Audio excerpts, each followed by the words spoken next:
Ons is by ons derde dag van ons week van gebed van 2025. En dankie dat jy die tyd maak om saam met die res van die gemeente tot rus te kom in jou binnekamer, jou hart en jou gedagtes te gee.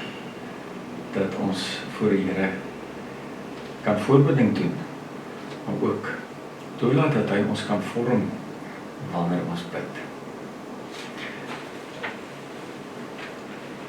As Jesus se disippels vir hom vra, Rabbi, leer vir ons hoe om te bid. En Jesus gee die antwoord, dan is dit besonder betekenisvol. Hoe die Here die antwoord gee vir ons 'n duidelike idee van wat God se agenda is. En waarvoor God wil hê ons by hom moet intree en wat God deur en met ons gebede wil vestig hier op aarde. So, as hulle vir Jesus vra, leer vir ons oor gebed, wat is sy antwoord? Ons weet mos nou, dat die gebed van die Onse Vader as 'n riglyn om vir ons te weet wat God se agenda is, begin met hierdie woorde: Onse Vader wat in die hemel is, laat u naam geheilig word.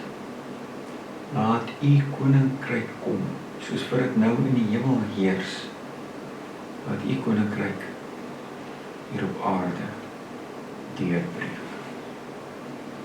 Vriende, dit is tereg die boodskap van die evangelie.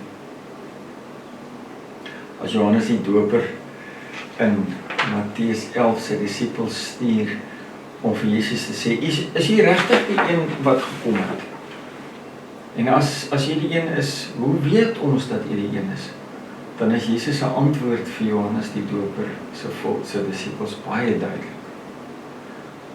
Jesus sê vir hulle, gaan sê vir Johannes wat julle sien.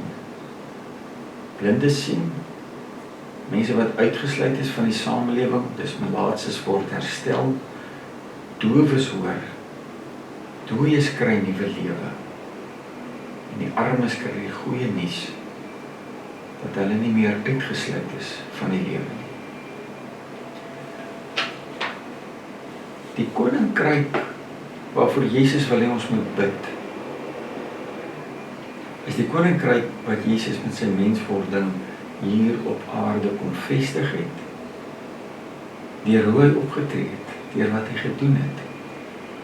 En dis die koninkryk waarvoor hy wil hê ons moet aanhou bid, en wat hy wat in ons is, deur ons, nou hier op aarde, 'n realiteit laat word. Ons is medewerkers, of kom ons sê, soldate, mense wat veg vir die deurbreek van 'n nuwe realiteit, 'n nuwe samelewing, die koninkryk van God. As ons soldate is, wat veg vir die deurbreek van die koninkryk, wat is ons wapens? Jesus maak dit baie duidelik. Die aand voor sy kruisiging, as sy disippels by mekaar is, dan kom bemagtig hy hulle met 'n duidelike lering van die wapen waarmee ons na sy sterwe en opstanding die koninkryk op aarde vestig. Ek lees dit, Johannes 13. Toe hy hulle voete klaar gewas en sy boorkleed aangetrek het, dis nadat hy hulle voete gewas het, het hy weer aangesit en vir hulle gesê, verstaan julle wat ek vir julle gedoen het? Julle noem my julle leermeester en Here, en julle is reg, want ek is dit. As ek wat julle Here en julle leermeester is, dan julle voete gewas het, behoort julle ook mekaar se voete te was. Ek het vir julle 'n voorbeeld gestel, en soos ek vir julle gedoen het, moet julle ook doen. Dit verseker ek julle. 'n Slaaf is nie belangriker as sy eienaar, en 'n gesant is ook nie belangriker as die een wat hom gestuur het nie. Julle weet dit nou. Gelukkig is julle as julle dit ook doen. Die wapen waarmee ons God se nuwe wêreld op aarde vestig, met Christus in ons, is die wapen van die handdoek, wapen van diens. Diens aan enige iemand, wat sonder hoop, uitgelewer, oorweldig, verslae, gemarginaliseer, verlate is. Hoekom is dit so belangrik? Dink vir 'n paar oomblikke aan 'n tyd of 'n situasie in jou lewe waar jy gevoel het dat jy nie 'n plek het nie. Waar jy oorweldig is deur nood, waar jy uitgelewer gevoel het, van God verlaat. Dink dat jy in daai toestand kon 'n siekbed gewees het, dit kon finansiële nood gewees het. Ervaar het dat 'n mens of 2, 3 uitreik en onselfsugtig vir jou bedien het met wat jy toe die nodigste gehad het. Dat jy al dit ervaar.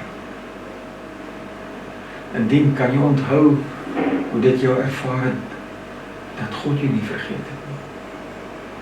Kan jy onthou hoe dit jou nuwe hoop gegee het? Dit is wat die Here elke dag in 'n omgekeerde wêreld deur diens, deur ons wil doen. En hoe hy wil hê ons moet dien is enige plek en enige vorm van nood, of het geestelike, emosionele, fisiese, finansiële, maatskaplike nood is, enige iets wat mense marginaliseer en die wêreld vir hulle 'n ondraaglike plek maak. Wanneer ons nou gaan bid vir die gemeente se bediening van diens van barmhartigheid, wat die Here se koninkryk laat deurbreek, weet dat hierdie gemeente se aksie vir diens van barmhartigheid raak ook waar, juis waar ek en jy soldate is met die wapen van die handdoek. As ons nou punt vir punt bid, dan gaan ek dit weer doen soos die vorige 2 aande. Ek sê die onderwerp en ek nooi jou dan op die pausknopie op jou skerm te druk, dan op jou eie tyd te bid vir dit wat aan die orde gekom het, ongejaag soos die Gees jou.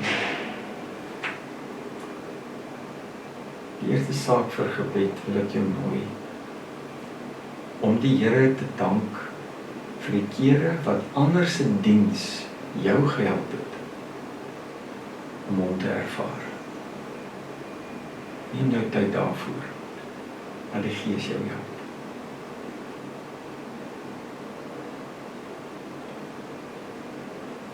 Raak stil voor die Here en maak jou hart oop, dat hy jou 'n gevoel gee vir die nood en die behoefte van waar jy met jou lewe nou kan dien.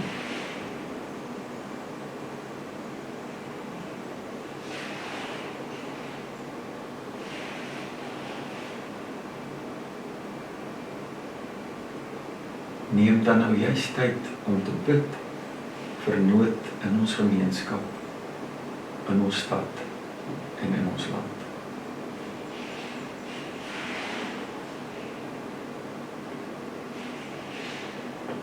Ons bid vir die gemeente se bediening van diens van barmhartigheid. Bid vir die mense wat daarbey betrokke is en hoe die Here dit in hierdie jaar wil laat groei.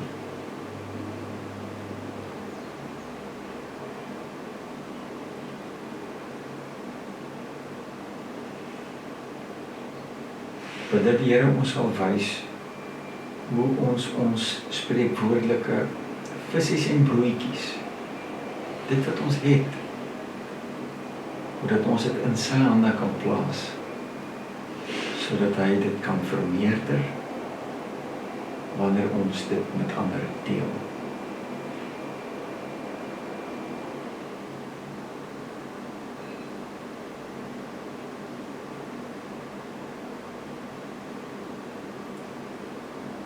Bid dat ons deur die jaar die nood sal sien waarna hy ons roep om te dien, sodat sy koninkryk kom.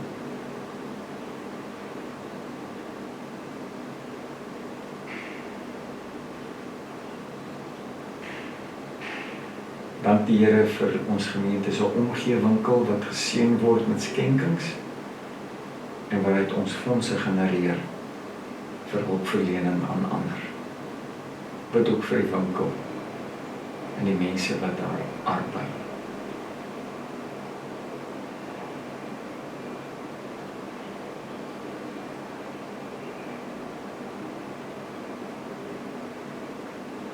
Ek nooi hom saam met my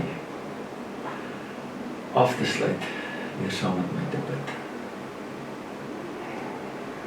Here, dankie vir hoe prakties, konkreet U van hierdie wêreld, hierdie lewe 'n veilige plek maak deur ons diens. Dankie dat ons hier rondom voor U kon stil word. Dankie dat ons in die veiligheid wat ons in U het, vry is om met die wapen van die handdoek te dien. Vermenigvuldig hierdie besef in ons elkeen se lewe en deur ons as gemeente tot U eer. Amen.